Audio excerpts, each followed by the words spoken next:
We need to get better, obviously, on handling those emotional swings, from not letting deep balls go over our heads. We've had some runs that were busted, guys not fitting the right gap from a defensive standpoint. Offensively, way too many drops. Between the balls going overhead and the drops, I think I'll just stop right there. How did Eric's apparent shoulder injury factor into your quarterback decision making? I didn't know Eric had a shoulder injury. So I guess he doesn't. He had physiotaped, he had ice on it after the game. Guys get bumps and bruises. It's a physical game. Bumps and bruises aren't injury.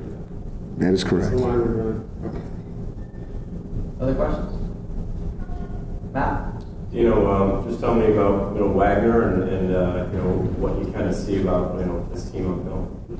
Well, first of all, they're well coached. Okay, Jason's doing a great job. I believe it's his 4th season up there. He used to be the offensive coordinator. Obviously, this is a local team, and we know some things about them. They've got some transfers from some really nice schools. And then you look at the high schools, like St. Thomas Aquinas is one of the premier high schools in South Florida. We've got players from St. Thomas Aquinas, and they do too. So they do a good job of recruiting, and they're not just locally based. They can go national, and it's going to be a good game. Nate? Got a recruiting question for you. I guess when guys come up and their family come up for official visits, there's a point where they come into your office and you have an open, honest conversation with them. What's the message you want to impart on recruits as they decide if this is the place and the coach they want to play for? Number one, that we're going to take care of their young men. We're going to treat them like they're our sons, even though we know they're not, that they're somebody else's son. And I think if you treat them with respect and you don't put a lot of gray in their life and deal with them in black and white issues on black and white topics, that they can grow here. They're already been raised by somebody else. You just want to continue the job that someone else has already started. Let me try to rephrase. Do bumps and bruises or the long-term viewpoint on Eric's health, did either of those things factor into decision making? At Western Michigan, when you put Tommy in and when you put Eric back in? All I wanted to do was see how Tommy could do. Okay. Thanks. Jeff? Looking at Kira Williams and Andre Sisko, 2 freshmen that have gotten significant time in the secondary, what did you kind of see from them in that first year? They're freshmen. Can you expand on that a little bit? Well, when freshmen get in the games their first time in college, they hardly knows their name. And if you look at all the freshmen that played, they all played like freshmen. Now, the really cool thing is that they're going to grow up, and it normally doesn't take a year. So the best thing about freshmen, they become sophomores. Yeah, that's really cool, but we don't have that. We don't have that long to wait. So it normally takes somewhere about 3 and 5 games. They should really settle into the speed of the game, and they should really be able to produce and help us. But you got to continue to feed them like baby food. You got to give them that baby food before they can start eating table food, and they'll eventually get it because they're all talented. It's just that things are moving really fast out there for them. Matt? Coach, you've seen Jamal Custis as a guy a couple of years ago who was buried on the depth chart to now a guy who's putting up almost 170 yards receiving in a game. Just tell me about the growth you've seen from him and what you expect out of him this year. I don't know about the growth. He was occasionally great. I was sitting here talking to him with the team yesterday, and he had a fabulous game. And I think he got the catch of the weekend with ESPN, or the catch of the night or something like that. And I'm like, wow. But what I want him to do is I want him to be consistently good. And I'm looking forward to being able to say, hey, he's done it again, and now he's one of our guys. I can't say that yet. I want to. I'm hoping for it, but the proof is in the pudding. Nate?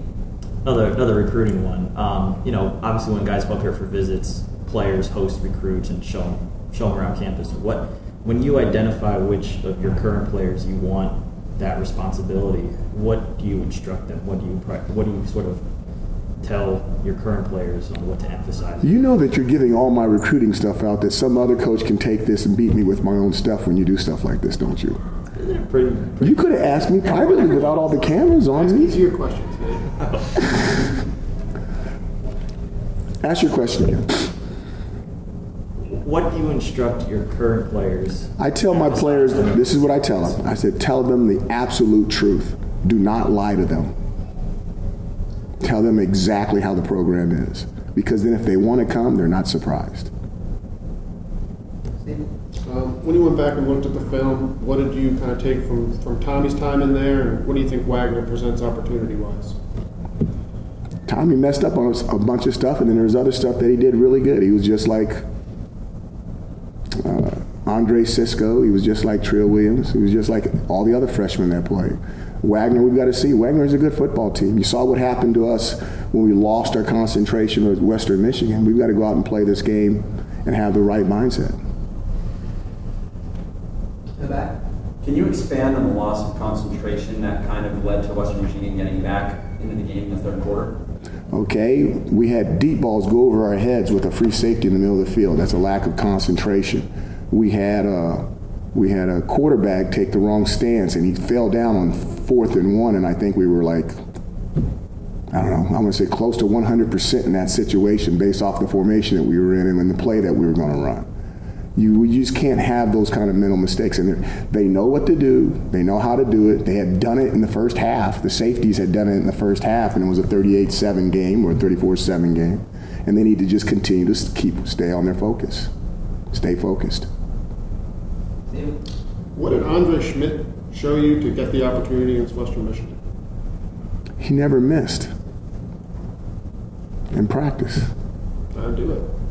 Was that the case from when he got here? Was there a time it came on? He just kind of came out of nowhere. The last 2 weeks, you just kept watching him. And it's like, okay, did he miss in the last 2 or 3 days? No, I don't think so. We chart everything. Yeah. So we go back and chart it. And we're like, wow, look at his percentage. And then once we saw that, and you recognize it anyway. Once we saw that, then we really increased the mental pressure in practice, and there's certain things we can do with coaches and teammates and situations to see if he can handle the big stage. And he handled the big stage in practice. But that doesn't mean that he's going to be able to do it in the game, as you know. So we went out there and just see if he could. Was there anything interesting about how he came here? He kind of followed Dave Bowen here. Was it just kind of a blip in the radar for you? Kind of turned out to be just a walk-on kicker. Someone said we needed a walk-on kicker. He said he knew where one was. We liked the thing. We brought him in. Matt? Coach, how much are you guys looking to get back inside the Carrier Dome? It's been a while, and the fan support you expect. We're looking forward to it. We're looking forward to getting back in front of the student body. They've had a week or they're on their second week of school. They should be ready to come watch a football game, I would think. We're getting back to the community. The state fair is over. I think the state fair set a record, even in the heat.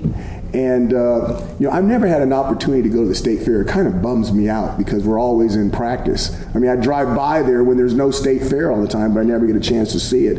And some of the concerts, the singing groups were outstanding. But I think it's time to get back to Syracuse football, and I think everybody's looking forward to the season. Time for 2 more questions. Steven?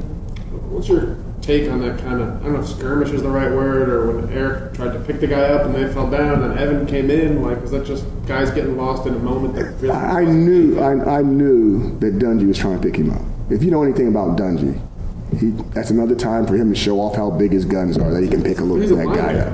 It doesn't matter. He's strong, so he picks the guy up, and if you watch the clip, he trips over his own feet. And they fall backwards.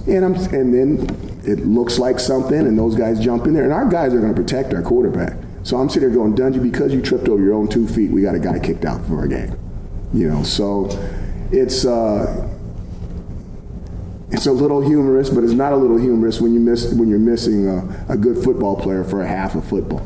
But I'm not mad at him. I mean, we're going to protect our quarterback. You're not going to take shots on our quarterback, and that's just the way it goes.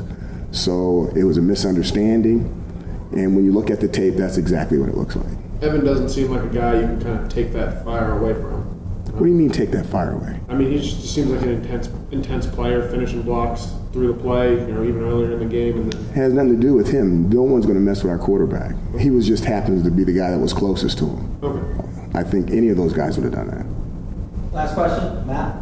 Coach, when you look at the way the schedule stacks up, I mean, you've got a pretty big game coming up next week. I know. We got a really big game this week is what we've got. We got a really big game this week. So what's the question about the big game this week? Focus on this week, but I mean, do you worry a little bit that the guys look a little bit ahead for next week? I'm going to answer you in Spanish. No.